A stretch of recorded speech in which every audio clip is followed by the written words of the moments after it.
Hey guys, how are you doing? This is Rob of Rule of Two Review. Welcome back to the channel, and today let's talk about Capcom and their desperate attempt to ask us to port beg. So this is one of those situations that really, in the grand scheme of things, isn't that big of a deal and isn't even the worst thing in the world, but it's just annoying enough in that specific way that it made me want to talk about it, because this kind of stuff is just so dumb and frustrating, and it's hard to understand why a company that makes so many great games more often than not seems to have their heads up their butts and does and says just really stupid stuff like this. So what had happened was, recently at EGX 2019, the producer for Capcom and Street Fighter, Yoshinori Ono, was answering a question from a fan about the possibility of Street Fighters 4 or 5 coming over to the Nintendo Switch. Of course, Street Fighter 4 did come to the Nintendo 3DS at the launch of the 3DS, which was one of the craziest things at the time, and I think that sometimes people forget that that game came out because it was so long ago, 2011.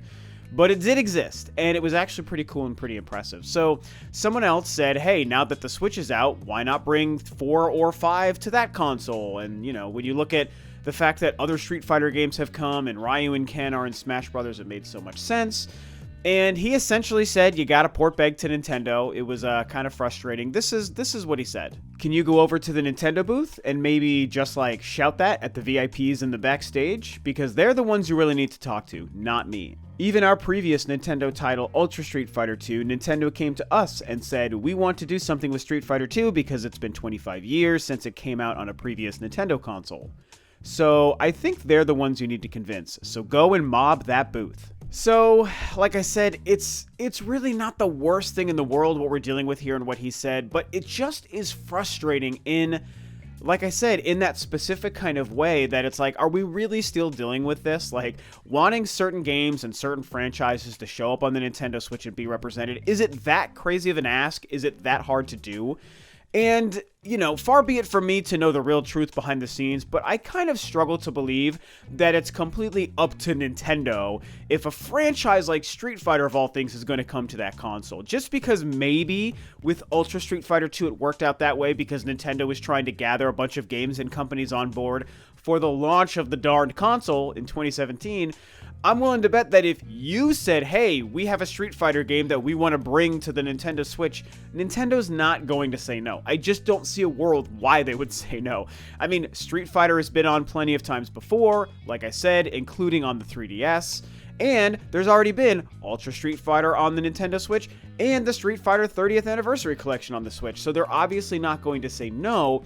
It just seems like he's trying to pass off the blame or pass off responsibility for Capcom continuing to make really not great decisions. I mean, that's the tricky thing with Capcom, right, is I actually think that they're a great company, they're great developers, they have some of the best franchises in the world, Resident Evil and Monster Hunter and Mega Man. It's just, I mean, it's crazy how many great franchises and IPs they own and they develop, and more often than not, especially the last couple of years, they've been doing a great job with that development. It's been really impressive and really exciting.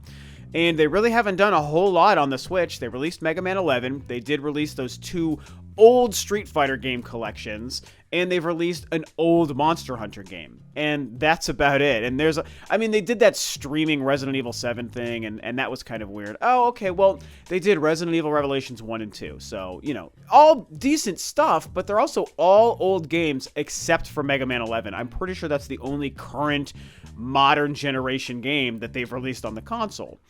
And so clearly they're behind the curve, and the fact that what it really comes down to is port begging, saying, hey, go ask this company, in this case Nintendo, to bring this game over. We want to hear people talk about our game and beg for it in order for us to bring it over. And it's like, we've been through this, especially with the Switch. We've been through this, and no one believes that any game needs to be port begged for at this point, you know, and I haven't even really been one to lose my mind over the idea of port begging in the past. It's annoying for sure, and I've had opinions on it as it's happened and things like these have gone down, but I just haven't really cared.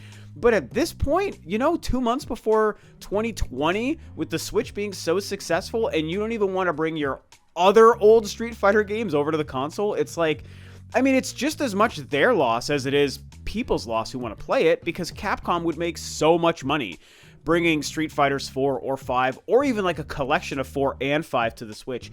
It would be crazy. I mean, we've seen the effects. We know the details and the facts. You put almost anything on the Nintendo Switch and it will sell. It's like magic. It is the kiss of life, you know, to put your game on the Switch, because things just sell on the Switch. Even games that I don't even think are that great and I don't even understand why they sell so well, they do. So there's something about the Switch and there's something about the audience and what we love about the console that we want to buy and support as many games as possible on it. It has to be the console with like the highest attach rate of software of all time. I just feel like by the end of its life, it's going to be the best, or maybe the top 2 or 3 as far as software attach rate, which is a huge deal because that means companies are making money.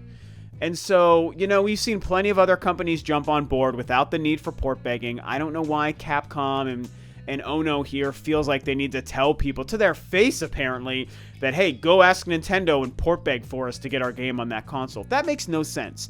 Nintendo and Capcom are 2 smart companies. You guys can work together to make these games happen on the console. It's just, to me, it's completely ridiculous. And so, believe it or not, there's really not that much more to the story, and there's not that much more that I actually have to say on this, which is kind of rare for me, but that's definitely where I fall. I just find this to be just what it seems like on the surface: annoying and frustrating and completely baffling and definitely disappointing. So I don't know, that's what's going on. I feel like the port beg conversation is really old and tired, and I can't believe it's even still happening the way this kind of thing played out. So, not the end of the world, but very, very frustrating. What do you guys think? Do you find this as annoying and frustrating as I do? Do you not really care about it? Are you wanting Street Fighter on the Nintendo Switch, or do you not really care if it comes or not? Whatever you think, talk about this crazy, stupid stuff below. Here we are, 2019, we're still port begging. It's so ridiculous. So anyway, with that, this video is a wrap. Thanks, of course, as always, for tuning in, guys. This is Rob of Rule of 2 Review, and I'll catch you next time on another video.